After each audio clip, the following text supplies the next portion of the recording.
Welcome to Superhero Seminary. I'm your professor, Dr. Stephen Strange. Doctor, not Mr. Didn't spend all those years at Tibetan sorcerer school to be called Mr. You will refer to me as Doctor, or you can call me Steve.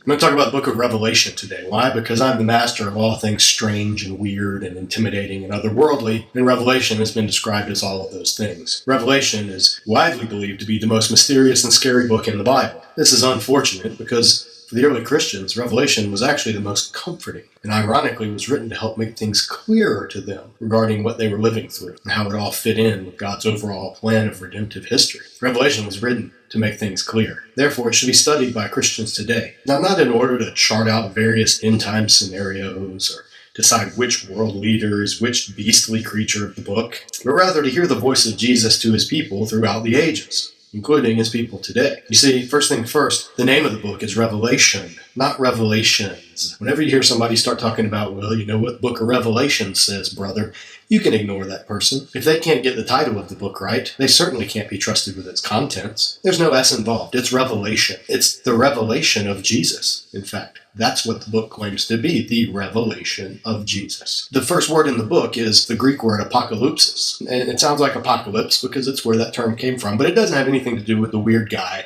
with tubes and pipes and weird lips that tangles with the X-Men from time to time. It has nothing to do with that. Literally, apocalypsis means to lift the veil. Think about a car show. If you're a car person, I don't need a car. I can transport interdimensionally, so cars are worthless to me. But some of you plebeians like to get around that way. Think about a car show, though. You go to a car show, on the pedestal there's a car, but it's covered with a sheet. There's sometimes a woman in an evening gown for some reason. And then there's usually a moment of great excitement where there's maybe a drum roll, and the sheet that's covering the car is lifted off. And you can see, ta-da, here's the beautiful new Mitsubishi, whatever. I don't know, choose your car company. Well, that is a revelation. That is an apocalypsis. That is lifting the veil off of the car. That is the apocalypsis, the revelation of Toyota or whatever. And that's what the book of Revelation is. It's revealing Jesus as he truly is to his followers throughout the world, but particularly in first century Asia Minor. One of the most amazing but saddest ironies in the history of Bible study is that this very book written to make things clear is actually one of the most misunderstood, intimidating, and divisive books in the entire Bible. Now, of course, while some of this is due to sinful pride and divisiveness on the part of interpreters, much of it's due simply to a lack of awareness, not only of the book's historical context, but also a general unfamiliarity with the Hebrew Bible or Second Temple Jewish literature, from which Revelation's imagery draws heavily. Any reading of Revelation that doesn't take these into account will almost certainly veer off course and be far from the intended meaning of John's apocalyptic vision. Apocalyptic writings, they go as far back as the Old Testament prophets, Daniel and Zechariah. They were extremely popular during the first few centuries BC and up and through the 2nd century AD. There's a lot of them out there. You can read them. They're public domain. Apocalyptic writings usually consist of visions and sometimes interpretations of those visions given to a human recipient by a heavenly messenger, which seek to provide clarity, encouragement, and comfort to a persecuted minority at the hands of an oppressive ruling majority. Apocalypses were never intended only to communicate events that would happen at the end of time. Rather, they were written to communicate current or imminent events that the community or the nation was about to experience or was experiencing already. It's unfortunate that in the English language, apocalyptic has come to mean end of the world, because that is most certainly not what it meant in the original Koine Greek. So get that out of your mind when you read Revelation. You're not reading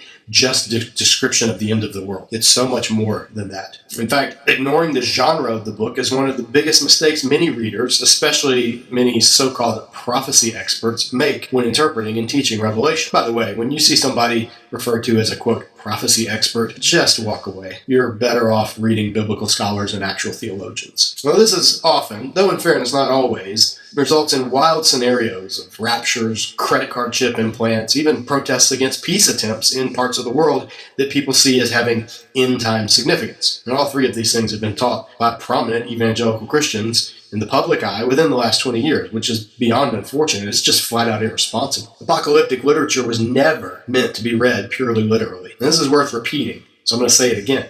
Apocalyptic literature was never meant to be read purely literally. See, there's an entire segment of evangelical Christianity that traces its origins back to about the mid-1800s, which has insisted that the literal meaning of biblical texts is the only valid meaning, unless, of course, it's absolutely impossible to read it literally, such as when John the Baptist calls Jesus the Lamb of God. Well, clearly Jesus isn't a lamb, so that's symbolic. But everything else, go literal and only use non-literal interpretation when it's absolutely impossible to interpret literally. That's what this form of theology taught. This is an extremely ill-formed conclusion on the part of those who did not know that the nature of apocalyptic writing is primarily non-literal and highly symbolic. It would be like going to a political cartoon in a newspaper today and trying to read it literally. No, the political cartoon has symbolic meaning. It's telling truth. It's not false. It's not making stuff up. Well, depending on the cartoon, yeah, it might be. But you get my point.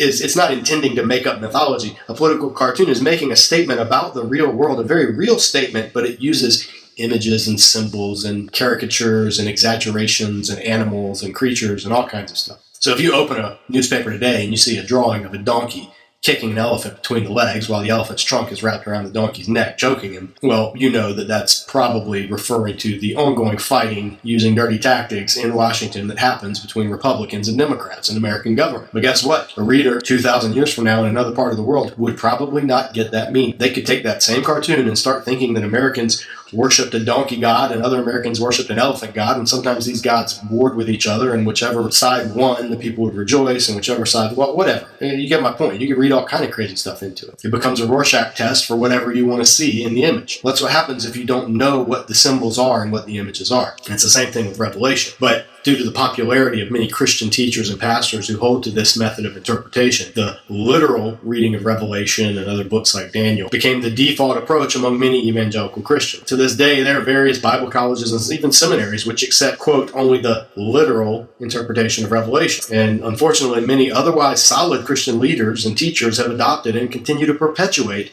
this wrong-headed approach.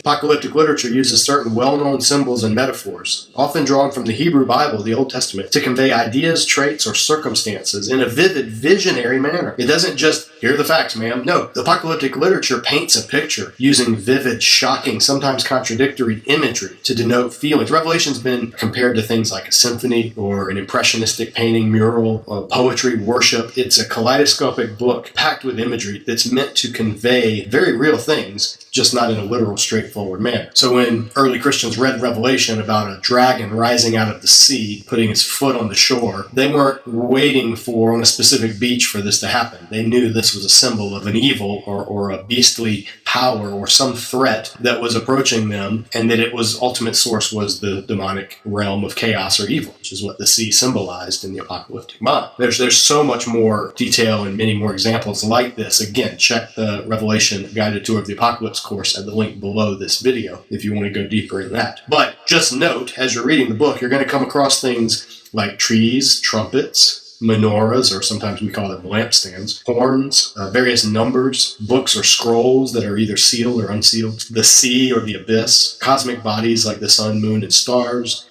specific ancient nations that are named, Israel, Egypt, Babylon, jewels, precious stones, different metals. There'll be plagues and thunder, lightning, earthquakes. These are all images that come from the Hebrew Bible and from the writings and the world of the images in the first century. They had meaning to the people then. That's what we have to determine before we start coming up with what we think they mean.